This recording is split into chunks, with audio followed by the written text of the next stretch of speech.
By listening to the following, you are acknowledging that the comments, opinions, and analyses expressed by Metatope LLC, its representatives, or any other contributor are for informational purposes only and should not be considered individual investment or legal advice or recommendations to make an investment or adopt any investment strategy. You should be aware of the real risk of loss when buying and selling any assets, including but not limited to NFTs, tokens, or securities. Always conduct your own research and strongly consider seeking the advice of a financial or legal expert. And now, here's Crypto Chris G with TopeTalk.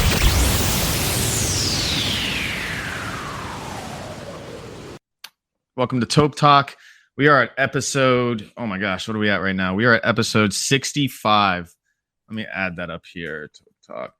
Obviously, I put a little bit more of a clickbait title today because the space in general is, we're bleeding out very slowly. But it's just seeing if we can maybe pull in some clickbait from the title. Thanks for joining us, Sanjay. Appreciate you getting here earlier. Also on the stage, we have Enzo and our CEO of and founder of Metatope, Jordan, is on stage. What's going on, Jordan? Hey, how you doing? Just wanted to. I usually listen in between meetings and stuff, but I got a couple minutes, so I wanted to drop in and say hi. I can't believe. What did you say? Week 65? That's crazy.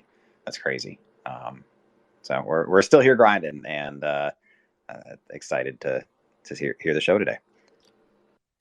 Yeah, for sure. See when we get Walker in here for the market analysis, but yeah, we are. So it's the title is "Why Are You Still Here?" I think we all have our reasons, and hopefully it's all in agreement that we believe in Web3. But love to hear it from everybody as we go through the list. But before we do, what's going on, Enzo? How are you doing today, man? Hey, man, how's it going? I am having a wonderful day here. It's finally beginning to be spring weather here in the southern hemisphere. So I'm enjoying the nice weather we've had lately. I went to the beach earlier today, got to see the ducks, and yeah, pretty soon I'm gonna start going into the water, but it's still a tad bit cold because we're not in full summer yet. But yeah, I'm excited that pretty soon I'll be able to get in the water. Did you say I know you go to the beach and you see ducks? Yeah, we so like I live like 3 or 4 blocks away from the beach, and there's ducks and swans and cranes that like feast on the shoreline of the beach over here. Well, that's pretty cool. I've never seen that before in my life. Typically, like I didn't think that they liked like saltwater activities. Yeah. I think they like fish in general. I think that's what they eat. So I'm pretty sure I don't think they care whether it's saltwater fish or freshwater fish. They just like to eat so they don't starve, is what I'm guessing. For sure, man. So since the last show, Enzo, before we get started here, man, any updates? How was your weekend? Anything crazy in life of Enzo? And then we'll go over to Sanjay and ask him a similar question. So Shelly's been gone to the United States for 2 weeks now. So yeah, I've had the past 2 weeks to myself, and it's been pretty nice.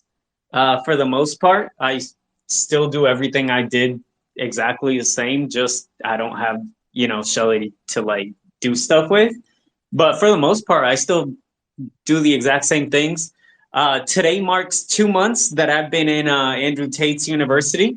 So that's exciting. I haven't made a single dollar, but I have renewed my subscription. The only thing I've learned was I should work out every day. So that's what I've been doing. And it's been exciting. In 2 months, I've gone from barely being able to do 10 push-ups in a row to I maxed out today at 90. I planked for about 6 minutes and 300 squats all in a row. So, I mean, 2 months of exercise has been paying off. That's crazy, bro. Well, I hope you start making some money on that. But regarding the fitness side, that's pretty sick, man. From my sprained ankle from the Mutant Ape party in Miami, I finally yesterday and the day before, when the sun set, because it's so dang hot outside, I was able to get a couple miles in. So like it feels good to get out and it feels good to do that stuff. And typically like I'll try to mix in like those, like push-ups and stuff with that too. But anyway, enough with that. We're here for Web3, right? But we do have a guest with us today, Mr. Sanjay himself. I saw him. He was talk on a Twitter space with what's it called, Victory Point, and I figured, I'd love to pick his brain on everything that he's involved with. Obviously, he's a YouTube creator with over 100K subs. Congratulations, man. That's sick. Love that you enjoyed making content. So, thanks for joining us today, man. You mind giving us kind of like a brief overview of what you've been involved in and what got you here? Yeah, thank you for having me. And shout out to Enzo for, like 2 months of workout, and you're like literally like a different person, like going from like barely like 6 minutes planks. I can't even think about that. I work from home and I got to get on that grind for sure. But, thanks for having me again. Thanks for having me. And I'll just give you a little bit of background of what I used to do and what I do now. I used to be a full-time content creator. I started from Musically. I was doing, all those dance musics and stuff when I was a teenager. I started posting my content on YouTube and kind of blew up, got millions of views, 100,000 subscribers, got a YouTube plaque and everything. And then I switched my content from Musically dancing to like gaming, traditional gaming like Fortnite, Warzone, and all that. Found a fair share of success there, but then I just got like super burned out because I didn't have a team around me and stuff. So kind of gave up on that. I'm not like a full-time creator anymore. I'm more like I work in the Web3 space. I work in the blockchain space as a business development manager for Double Protocol. But then I also do content creation on the side, especially on Twitter and stuff. YouTube, I'm not that active anymore. I know it's, I still have that in my bio, but I'm not as active anymore. But yeah, I've been working with a lot of Web3 games. I think I worked with over 250 Web3 games from the business side of things and also content creation side of things. So yeah, excited to always work with more. And yeah, that's what I've been up to. That's sick, bro. I mean, quick question for you. Considering you were back in Musically days, do you know a guy named Aaron Doe? Aaron Doe? Yeah, he started in Musically back in the day, and I think now on TikTok I haven't looked at his account in a hot minute, but I'll give you an idea of what he's at now. I gotta look at the faces because there were like so many guys, and like most of us, like maybe not us, but like most of them kind of look like the same and stuff. So I do gotta look at their face, and I'm sure I'll remember. Like Cameron Dallas and all of those guys, like they just kind of like blew up at the same time. So I don't know if you know him, but the MacCon days, like that was huge back then. Yeah, so it's funny because like a lot of his content is based off his face and doing like weird expressions while he talks. But yeah, he's sitting at 7.3 million followers on TikTok and like over 600 or 369 million likes. He gets those like 3 million, 9 million view TikTok videos. He's doing really well. But it just kind of caught me up when you said Musically. You don't usually meet someone from those days. Like that's cool that you've seen the full runaround, right? You've seen multiple platforms, and probably it's helped you cultivate and find the next niche, right? And I think that's probably what got you into this section of the world and this kind of cultish bubble that we're in. So when it comes to like Web3 games, man, I that's something that for us at Metatope, Web3 games is part of this, what we're building infrastructure for. And that connectivity between digital identities and these Web3, specifically Web3 right now, but potentially in the future we'll see like Web2 games start to integrate our technology. But what would you say would be like one of your favorite, like one of the top 3 favorite Web3 games out there? I've always been like a battle royale / shooter person, like Fortnite and Warzone. Like those are my games. So I have been playing Dr. Disrespect's Dead Drop. It's like a first-person shooter, extraction shooter. That is pretty cool. I've never played an extraction shooter before, so that was a really new concept to me. The game is still like super early, so it's not polished whatsoever. And then Shrapnel is another extraction shooter, which I'm looking forward to. And they have Myth was, or he still kind of is, like maybe not anymore, but he was like one of the biggest streamers back in the day. Like he used to stream with Ninja, and he was like super popular during Fortnite days. They have him as one of the advisors, and he has been promoting the game here and there. So Shrapnel is another one I'm excited about. What else? And then maybe something which is not shooters, I guess. Illuvium is another one which I'm excited about. They're still kind of new, so I'm not really sure which category they fit in. But yeah, Shrapnel, Dead Drop, and Illuvium are top three in my opinion for now. Yeah, that's sick. We've actually Shrapnel's a great company, man. I'm excited for everything they're doing. They've been a guest with us here, as well as I met them at 3XP out in LA. They had like a little group there, so that was pretty cool to see that they're putting in a lot of work towards their game. I haven't played Dead Drop yet, but I've heard great things. We do have like communication with the Dr. Disrespect team and his management, so as well as the gaming studio. So really excited to see if in the future what we do with them. So you did pick out a couple really cool ones. I've never played the Illuvium one or actually heard of it, so I'll definitely do some research there. But no, that's sick, man. Let's jump over real quick over to Walker. We just had Walker join the stage. What's going on, man? Yo, yeah, man. Those are three great games. I was actually invested very heavily in Illuvium around their launch. Kieran Warwitz, his brother started Synthetic, so he's very ingrained in the space. They kind of had a tough go, but they have a very interesting concept, and they've built out a lot more than most games in this space. And I would love to see them be successful. It's like an open world, like Pokemon style battle arena game. So it has like I'm terrible with game terminology, but it has like the closed like arena play, but then you can like go out and you can capture alluvials, which are like all represented as NFTs. And then they were going to launch like these mini games around it where you could like farm your land, and like build up resources. But yeah, dude, super cool ecosystem. Really, really appreciate you sharing that, Sanjay. And yeah, real quick, gonna give the weekly market update. What's going on? What are we doing? Where are we going? Yeah, where are we at, Walker? Thanks for getting that going. Tell us what's going on in the market, bro, and then we'll jump into some news as well. Of course, yeah. For me, I always really like to look at the DXY just as an overall indicator of kind of where markets are heading. Are people deleveraging out of risk assets or deleveraging out of cash positions, typically to move into risk-on assets? And man, right now the dollar's showing a lot of strength. We were kind of in this downward channel that started back in November. We've respected that range several times. We just broke out of it. It was right around 103,285.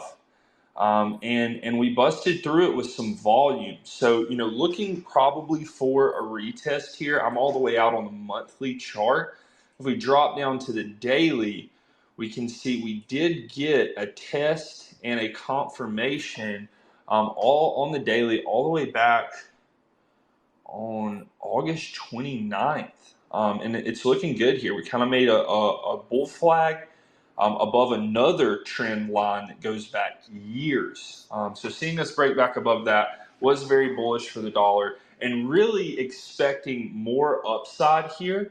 And traditionally, if you see the DXY move to the upside, you're going to start to see risk assets sell off. But we haven't really seen that.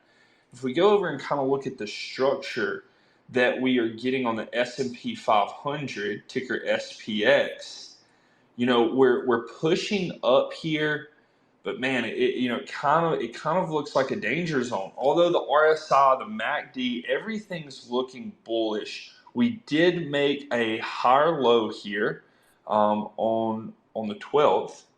So 2 days ago, we did make a little bit of a higher low. We're inching up. We have a lot of strong resistance overhead, and it's just such a difficult market, to predict, because we kind of talked about it last week. I think most analysts, most investors, most institutional investors, right, the majority of the capital that's flowing into markets, they're probably looking 18 months out. And so really, I think if you want to get that predictive measure on the market and try to get ahead of these moves, you really have to look out 18 months plus. And then you really kind of have to build a thesis around where are we at in this interest rate hike cycle.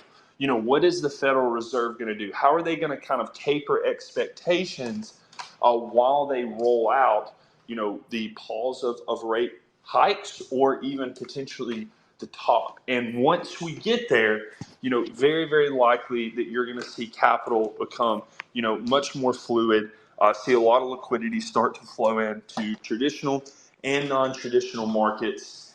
And last but not least, we have the old Bitcoin. What is she doing today? Probably not much, man. It's been tough, right? But we do have some newer developments, because we did set a lower low. So we've been respecting this range. We put in a bottom right around 25,585, and then we lost that this week. I'm sure a lot of people here are familiar with all the saga around the FTX hearing. They're trying to get the ability to liquidate some of those funds, if not all of them. And a lot of people think that would have downward pressure on Bitcoin, which is possible. But it's also possible that they liquidate a lot of those altcoins and move them into Bitcoin. So it also could have the opposite effect. We did make a lower low, but we've shown some strength here. We do have bearish divergence. Our volume is decreasing while price is rising. Not the best indicator, but we started this downward trend line back in August 9th, and we have been respecting that trend line. We've got rejected from it 3 times, and we just broke through it, and we're retesting it right now. So if we can hold above 26.5, we're not only going to hold, and this is on the 4-hour, we're not only going to hold that upper trend line and flip that to support, but currently we have also flipped the 200 MA on the 4-hour. So seeing some bullish signs. RSI is kind of, it's at the top. Well, RSI is sitting at, 60, 67, 66. So we're definitely in overbought territory here. Not a position that I'm looking to put in a long, and I'm not looking to short either. Kind of in no man's land, to be honest. But if I had to bet, I would think we're probably going to get a deeper pullback here before seeing any more upside. No, thanks for that, man. That makes a lot of sense. I don't think we're going to see too. FTX stuff is, I don't think it's as extreme as what we've already endured. So not too worried about that. One thing I wanted to kind of discuss, though, when it comes to NFTs in the market is that the SEC Stoner Cat action that's going on. I don't know if anyone saw this, but on Wednesday, the SEC told the creators of Stoner Cats that they have to cough up a $1 million fine and kill the cartoon kitties left in its possession. So, do you know who the founder of Stoner Cats are? I could probably Ashton Kutcher and Mila Kunis. Yeah. That's what it was. That's what it was. That was the first. Mila Kunis. That was the first NFT I bought. Bro, as of yesterday, there were 2.5x higher and over like a 7,000% volume in trading. So people are like buying the FUD. It's great. Probably one of the only few NFTs that's got any movement lately, but it would be quite interesting to see, like, how this will work. Are they going to get back US? Like, are they going to get paid? Like, are these people going to get paid in ETH or US dollars? Like how's that going to work is an interesting way to look. But yeah, that was quite the interesting thing, because this could affect a lot of NFT collections if people start suing each other even more, like if the SEC can win something like that. Basically anything else in the news here? We've got Genesis to wind down the crypto trading.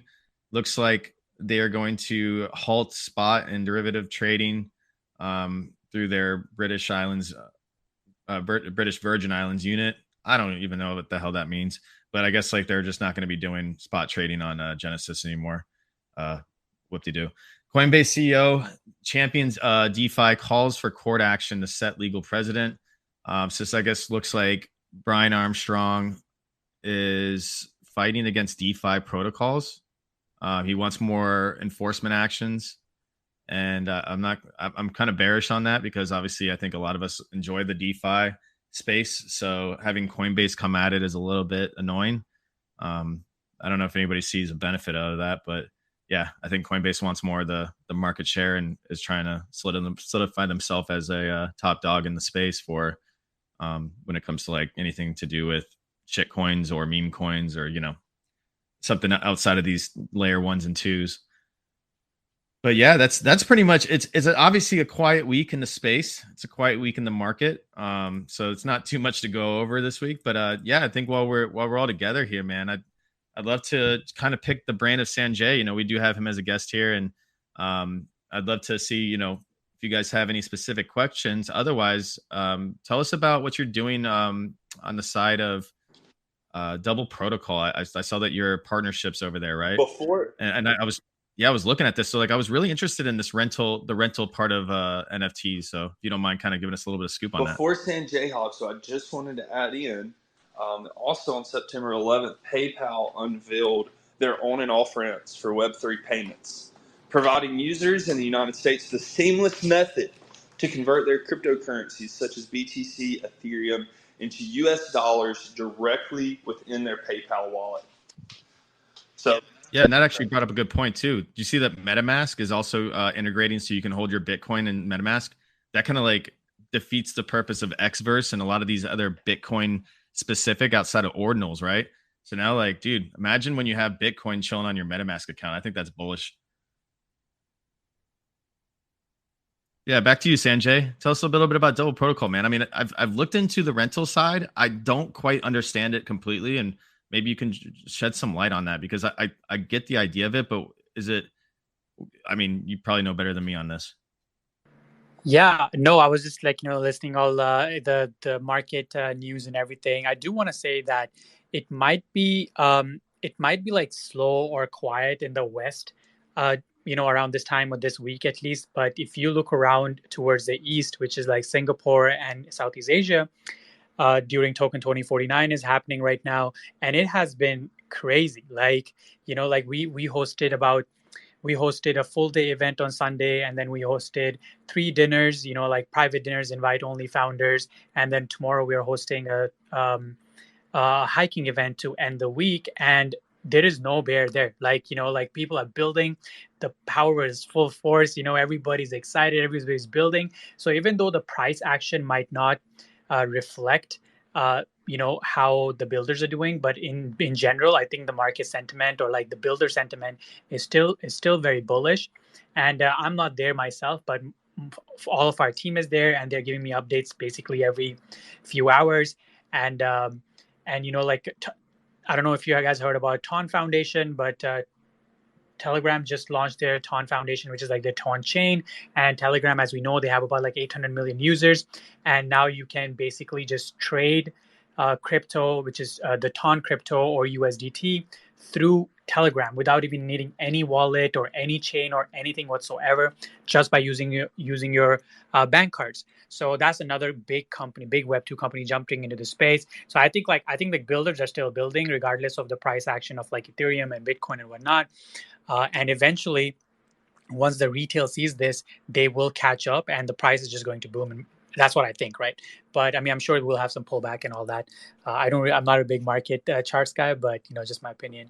And on Double Protocol, basically we proposed 2 Ethereum standards last year, ERC 4907 and ERC 5006. These both standards are basically extension of ERC 721 and 1155. And 721 is basically like your Bored Ape Yacht Club, your Pudgy Penguin, Cool Cats, basically a normal NFT, just a typical NFT that's an ERC 721. So we proposed a 4907, which is finalized by the Ethereum Foundation. There's only like 37 or 38 standards which are finalized by the Ethereum Foundation. And now this standard can be used completely for free as public goods. We don't make a penny off it. Anybody can use it to make their NFTs rentable. How this standard works is, let's say I want to rent your Bored Ape Yacht Club. Once you rent it out to me, I don't get the ownership of your Bored Ape Yacht Club, but instead a new Bored Ape Yacht Club is minted in my wallet, which has an expiry function. So let's say I rent it for 7 days. A new Bored Ape Yacht Club is minted in my wallet for 7 days, which will have the exact utilities like your Bored Ape Yacht Club.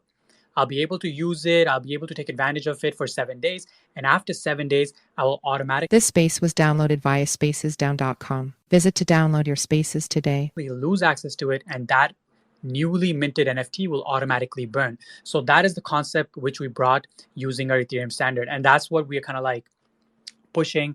Decentraland has already adopted our standard, and we are talking to Yuga Labs right now and trying to make a deal come through there as well, and looking very bullish too. So yeah, that's something behind the scenes of our rental marketplace. I know there's like other rental marketplace which is like built on top of a project, but we are basically built in the project. So that's a little bit of a difference between us and other rental protocols. Sorry, I just like waffled a little bit, but yeah, if you have any questions, go ahead. Sanjay. So you said that it would have the exact same functionality.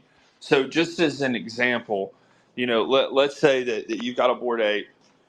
I do a one week rental from you. Now I couldn't take that and go use it to stake inside of of 8DAO to get my tokens, or could I? So that's the thing. So when we partnered up with Yuga Labs, for example, like Bored Ape Yacht Club or whatever, they will decide what utilities they want to provide to the rental people. Now, if they want to provide the voting utilities to the rental people, they can do that. And every time somebody rents it, they will have access to these listed utilities. Like you'll be like, hey, if you rent this Bored Ape Yacht Club, these are the utilities which are going to come with it. And they can take off the voting rights if they want to. It really depends on BAYC or Yuga Labs what they think is the right utilities which are allowed to be rented out. For example, Decentraland, when somebody rents a Decentraland, you have every right to go and build something on that land, place a banner, place a building, build whatever you want to do, exactly like you would if you owned a Decentraland. And as soon as that rented period is done, whatever you built, whatever you had on top of it, it is automatically just going to vanish, and the land will be as it was before you rented it. So same structure but different NFTs, if that makes sense. No, it does. It does. No. Let me ask you, right, from your perspective, is it the right of Yuga Labs to determine the opportunity for that rental agreement, or is it the right of the individual who owns that asset? It's definitely the right, in my opinion, is the individual should have the access to, be like, hey, I want to only provide this many utilities. I don't want to give away my voting rights, right? And that's why when we partner with a project, it's a very long-term partnership. Plus, we have to like go through a lot of logistics because we want to make sure that in the end of the day, the owner of the NFT gets to choose what they really want to like rent out or what they want to hold back, or what they are comfortable with. If Yuga Labs is like, okay, you know what, give rights to everything, the holder in the end of the day will still have the last say because they're like, okay, I'm not comfortable with giving away these rights, so I'm just not going to rent out my NFT altogether. So in the end of the day, the holder will have most of the power regardless. And I mean, I think that's how it should be, right? Because in that scenario, there's really no difference than me using like a warm wallet connectivity and delegating my voting to someone else. Yes. I don't know if you have heard of Delegate Cash. Delegate Cash is like a protocol which Bored Ape Yacht Club used during the Dookie Dash game. So people were able to delegate their wallets, and if you didn't own, if you didn't have a sewer pass, if you didn't have a BAYC, you were able to like get that, like somebody was able to like delegate it to you, and you were able to play the game. So it's basically the same concept, but we are also looking that, okay, maybe we can just use Delegate Cash's model and make it even simpler for BAYC holders to kind of like delegate their rights. So this is kind of like something we are like discussing right now, that do we want to like stick with our standard and just ride that, or can we use the Delegate Cash model and make it easier for the BAYC holders, because Delegate Cash is already accepted by BAYC, so we don't even need their permission anymore to use that model. So within your kind of like ecosystem and the vision for your company, you've created this standard. You're really facilitating this infrastructure around the ability to, really like trade these assets and the ownership, the utility of these assets in a new way. Where is that going? Like where do you see this idea expanding to? How do you see the end user, really using this product and growing the industry? Great question, right? Like I'm gonna ask you, like, if you look around your room right now, or maybe look around your house right now, there's like so many things which are being rented. Like my phone, which I'm holding right now, is on tap, or like I pay monthly for this phone or whatever, $30-$40. My car is financed. My house is being rented. Finance or subscription models. I pay for Netflix every month. I pay for Twitch Prime every month. Everything, like majority of the things around us, are being rented.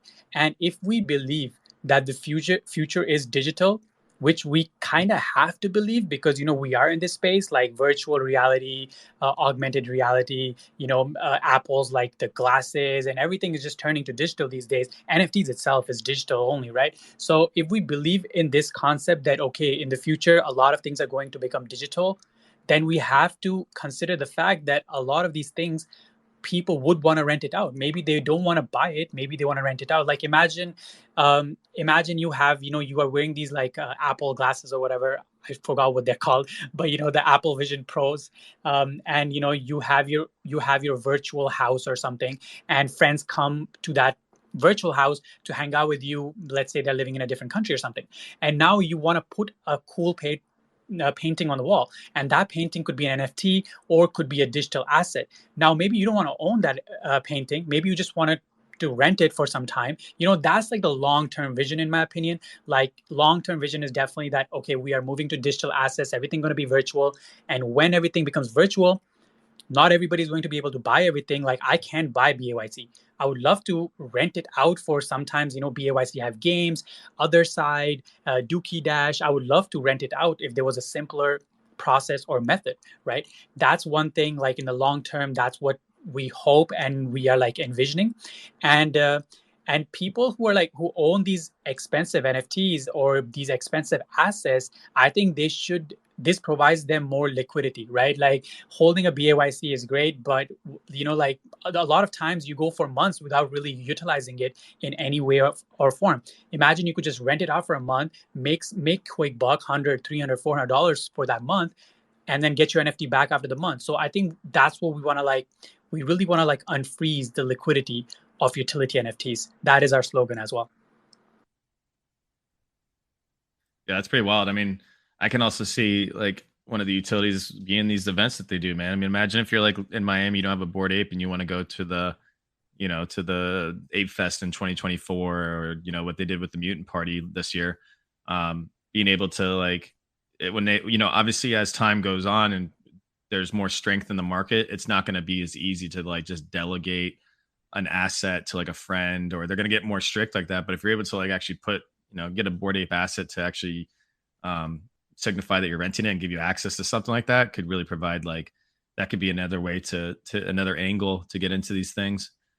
There could also be merch drops that you want to get a part of to get the merch. I mean, some of this stuff's going to be very collectible in the future regarding like, especially collections that have really good merch and stuff like that. But I love it. I think that's really cool. It sounds like it's going to be a great wave to onboard new users. Kind of like, you guys are the new Blockbuster in town, from back in the day. But that's awesome, dude. When it comes to these tokens, man, I find it very unique what you guys are doing, especially since you guys have built your own ERC, that's pretty sick. We've what we do at Metatope, we're building on 721 and also 1155s, so we're familiar with like the different standards. But it's really cool to see that you guys are making some headway here on this, almost like in your own niche version of an NFT. With those guys, like you said, you were talking about how your team is actually out there at that conference. I'm sure they're probably doing stage like speaking panels and stuff. Has there been anybody cool that they've met, or anybody like notable that they've like reached back to you about? Yeah, if you don't mind, I can pin this tweet, which I kind of like did like a recap of. Let me just quickly. You can go through that thread, and that is the event we hosted, and a couple of other people at that event were, Sebastian from Sandbox. We had Gabby from YGG, and we had Farouk. I'm sure you guys are familiar with Farouk. He wasn't speaking, but he was at the private dinner, and then.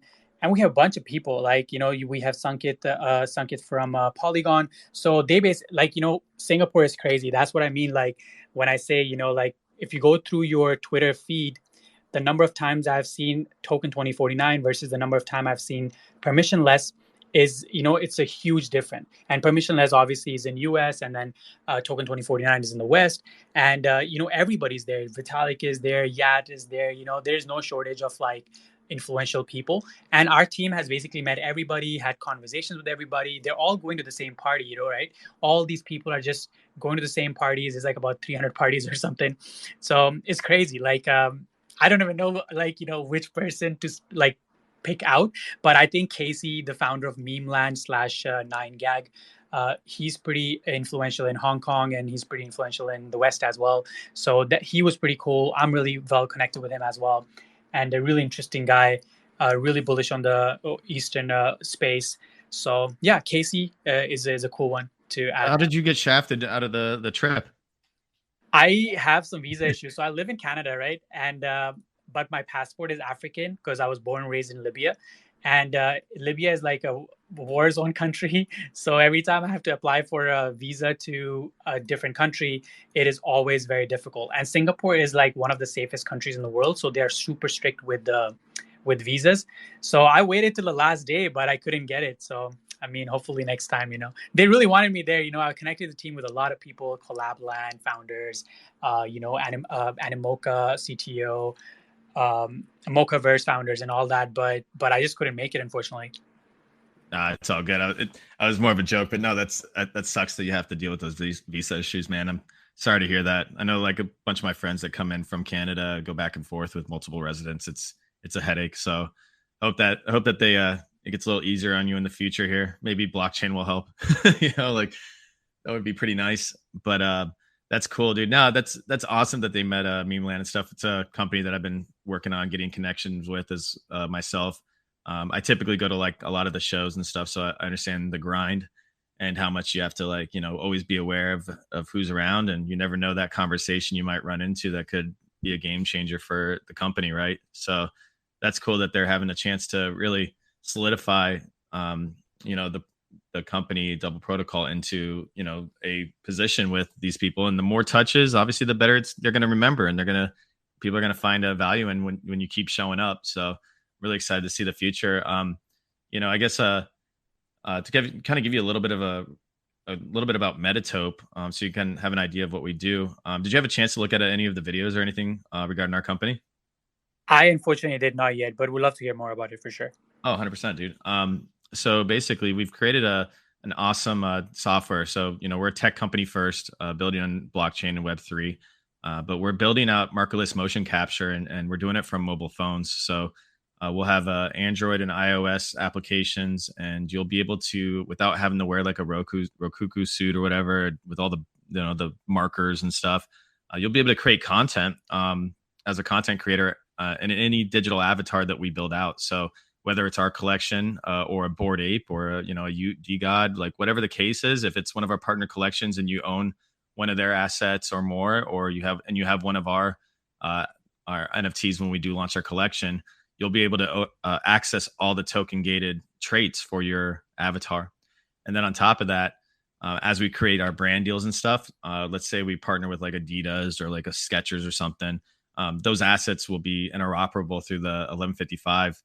So that you can essentially use almost like a closet to build out what you want to look like for the day, just like you do in real life, right? And then be able to take that asset, do mobile content creation, or even take it into different use cases. So that infrastructure is what we're building to bring that asset to life in let's say a Zoom meeting, take it into a metaverse, as well as into the Web3 gaming space. So we love talking to different type of gaming studios, as a lot of our conversations come to that, because it would be really sick to see like Bored Apes, Utes, and stuff like that running around an exfil FPS shooter, like you said. One of the ones that we have in mind that looks really solid so far is Eden. I don't know if you've seen that from the Xpunks guys. They're building on XRP, but their game is looking very polished so far, and it reminds me of like the Escape from Tarkov style. So it'd be really cool to see if like imagine being able to play Dead Drop and then go play with your friends with the same exact asset over on that game, and then create, let's say you guys win some championships together or some tournaments in the game, and you decide you want to sell that PFP. I mean, that's it's almost like you're building a resume for your digital identity, right?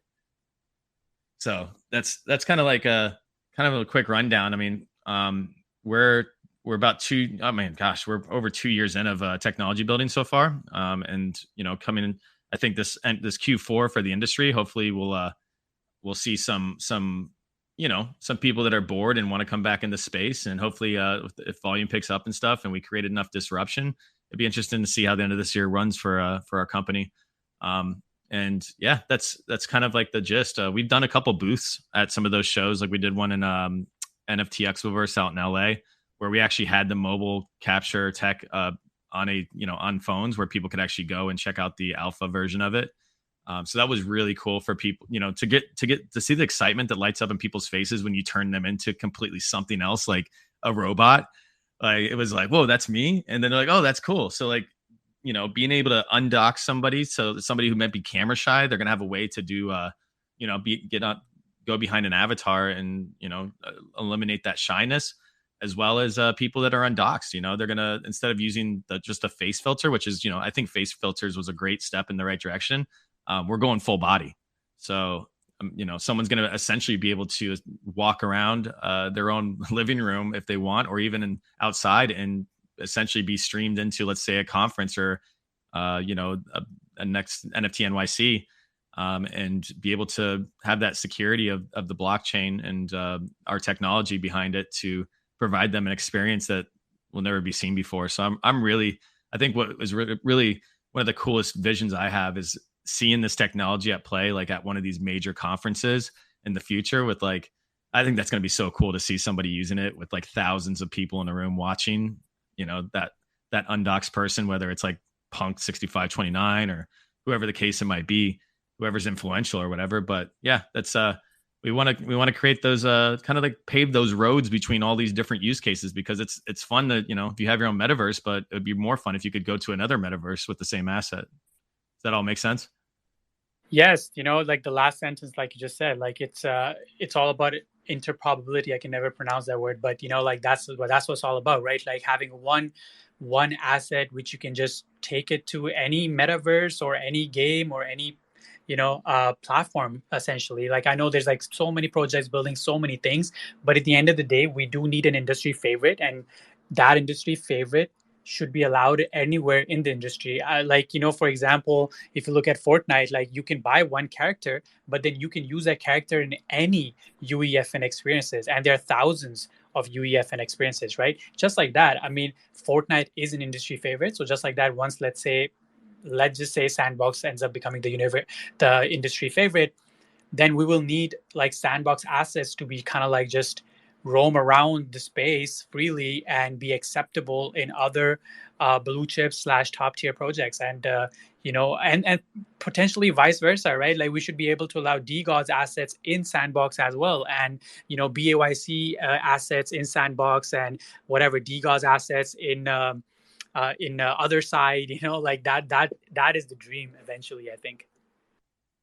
Yeah, 100%. And I think one of my favorite bullish signals of just the right direction when it comes to Web2 gaming was seeing that Nicki Minaj, out of all people, like seeing her running around the screen on Modern Warfare. I was like, no way. That was so cool, because it's showing that like they're getting closer. They're getting the vision of how you can start using digital avatars, and man, once they click, I think it's going to be a win-win for all of us. And I think that's really what makes the game or the Web3 gaming side of things so bullish on my point of view. It's not really obviously I'm bullish on some of the games that are being built now, but I think the real movement for Web3 gaming is when these, obviously when the powerhouse companies come on board, but at least they're starting to see a little bit of the right direction. and they're going to move slower than everybody else, right? I mean, we do have alpha from the Rockstar team is in putting cryptocurrency opportunities in there. GTA, the next GTA, which is pretty cool, but they'll probably, I would assume they'd be a very tough cookie to like get in the door with, but that would be pretty interesting to see like assets from like those games, and bring a Bored Ape into GTA role playing servers. That would be so cool.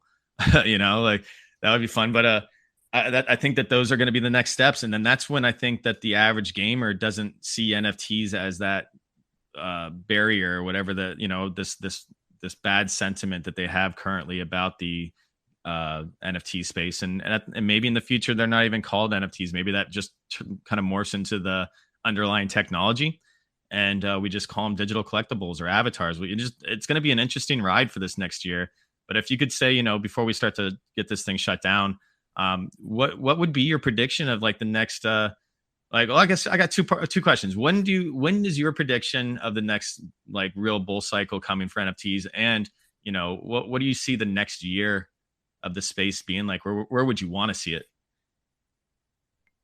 Okay, that's a loaded question. Where I want to see it, I think what I want to see, what I truly want to see. Sorry if it's too loud. I just came to my balcony. It was super hot. You're fine. Okay, so where I want to see the space is, like Creator League just happened, and it was like a whole debacle that, oh, they're using NFTs, they didn't tell us, etc., etc., etc. Where I want to see the space is that other, like Web2 industries using the Web3 technology without getting any backlash. Like we use internet, like we use Amazon Web Services, Google Cloud, and nobody really talks about AWS or Google Cloud, but all of us use it. So what I would like to happen is that, projects are just utilizing the technology without paying too much attention on the technology itself, and making it a headline, right? Like I just want it to happen behind the scenes and being used, for example, like Starbucks is doing. Like Starbucks have their whole NFT collection. Nobody even talks about the technology. They just know that there are digital assets on there, right? So something like what Starbucks is doing, that would be my ideal, like the next year or the year after. What I think will kind of like get the bull run going. Even though I'm in the gaming space, I don't really think that Web3 gaming alone can kick off the bull run. I think it's going to be, the layer 2s and layer 3s being built on Arbitrum and OP chain. I think that is what is really going to kick off the bull run. There's going to be a lot of roll-up chains. We're going to see ZK EVMs, et cetera, et cetera.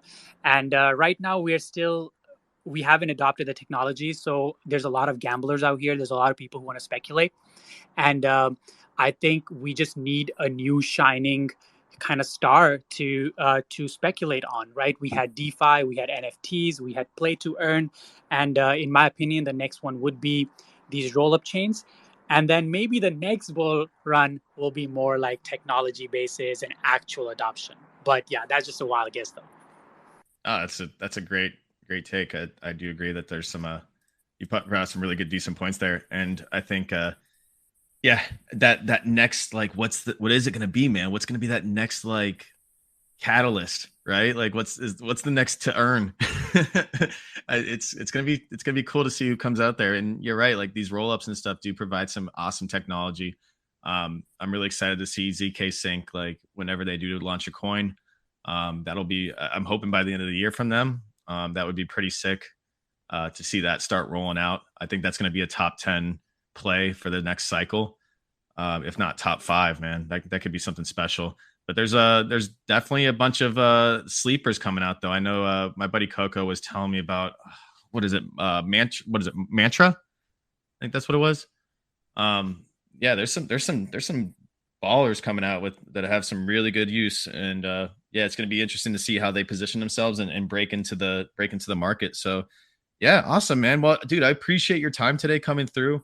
Walker, Jordan stepped down. Walker, Enzo, if anybody has any more questions, man, now go ahead or ask them now. Otherwise, we'll start running down the space here. And it sounds like we're good. All right. I do want to quickly shout out Clouds and Icy. They came from the group chat, so shout out for being sick. here. I appreciate it. No, thanks for coming in, guys. I know today's a little bit lighter than normal for us. I mean, it's been like this a couple weeks now. I mean, it's the market. It is what it is, and we're gonna just keep running our spaces and still having fun while we're taking an hour away from our daily grind of work. So it's fun to just get a little bit of just get a little bit of relaxation because back to back meetings today was fun. But yeah, no, thanks everyone for joining here. If you have any, if you haven't taken a look at Metatope, please take a look at what we're doing. Obviously, if you have any questions, we're here to always answer them. We're a fully docs team, and we want to see this space really, really thrive in the future here. So we're going to continue to grind and build until the world's ready for it. So yeah, thanks again for joining. I hope everyone has a fantastic rest of their Thursday. Enzo, man, let's get some of that top G outro here, bud. Yo, all right. So yesterday we had a lesson, a daily lesson from my trading professor, and he's been in the markets for, I think he said, close to 4 years. And he said the one thing that's allowed him to stay in the market is to constantly fail and never give up. And I think that's one of the things that people tend to do as soon as they mess up and they fail, they just quit. And the one thing he said that stuck with me was that everybody that's successful right now that we look up to, every single person that's in that successful spot, everyone failed their way there. Nobody just woke up one night and was an instant success. So keep grinding. You're going to fail, and eventually you'll fail enough that you'll just fail your way to success. And that is one of the things that I 100% agree with. If you fight hard enough and life knocks you down and you keep getting up, someday life will just give you what you want because of your persistence. So no matter what, just never give up. And I hope someday you will reach whatever your goals are. Let's go, bro. Thanks for that, man. Everyone have a fantastic night. We'll see you next week, Thursday, same time.